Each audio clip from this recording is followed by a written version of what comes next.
اور ابھی آپ کو اپڈیٹ کریں گے، حکومت نے JUIFA کی ذیلی تنظیم انصار الاسلام پر پابندی لگا دی ہے۔ ذرائع کے مطابق کابینہ کی منظوری سے انصار الاسلام پر پابندی لگائی گئی ہے۔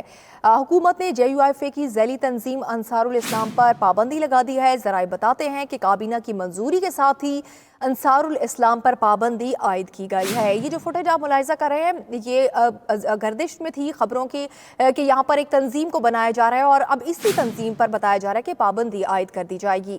فہیم، آپ بتائیں گا ذرائع کیا بتا رہے ہیں اس پابندی پر؟ جی بالکل، وزارت داخلہ کی یہ سمری تھی جسے وفاقی کابینہ کو بھجوایا گیا، اور سمری سرکولیٹ کے ذریعے وفاقی حکومت نے یہ جو انصار الاسلام ہے، جو کہ جمعیت علماء اسلام سے کی ذیلی تنظیم ہے، اس پر پابندی عائد کر دی گئی ہے۔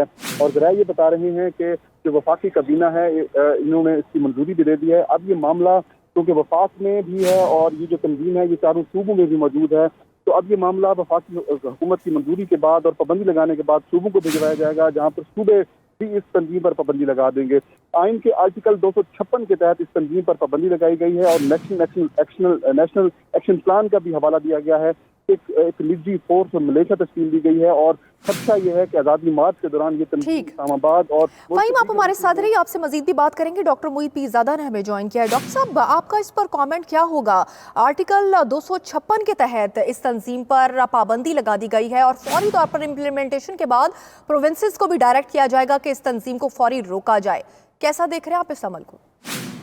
دیکھیں، یہ تو شاید اس قسم کی کوئی چیز وفاقی حکومت کو کرنی ہی تھی، کیونکہ مولانا انصار الاسلام کی بوگی کو استعمال کر رہے تھے حکومت کو ڈرانے کے لیے اور لوگوں کو بتانے کے لیے کہ وہ بہت بڑی ڈسٹربنس جو ہے وہ کریٹ کر سکتے ہیں۔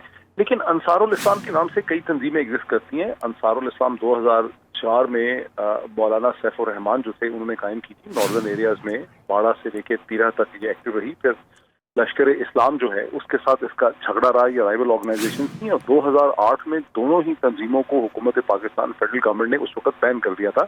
یہ ملیٹنٹ آرگنائزیشن تھی۔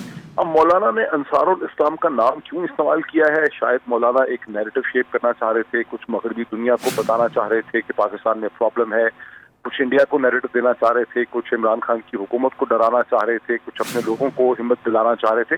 اور اب بھی مولانا اپنے لوگوں کو کم از کم یہی کہیں گے کہ دیکھیں، عمران خان حکومت ڈر گئی ہے، بیکاز انصار الاسلام کوئی ملیٹنٹ آرگنائزیشن نہیں تھی، وہ تو محض ایک سیکیورٹی گارڈز قسم کا اس کا رول تھا۔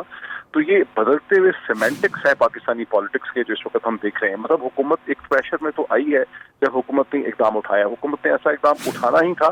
اب دیکھنا یہ کہ مولانا اس پہ کیسے ریئیکٹ کرتے ہیں۔ ٹھیک، بہت شکریہ ڈاکٹر معید پیرزادہ اور فہیم اختر، آپ دونوں ہمارے ساتھ موجود تھے۔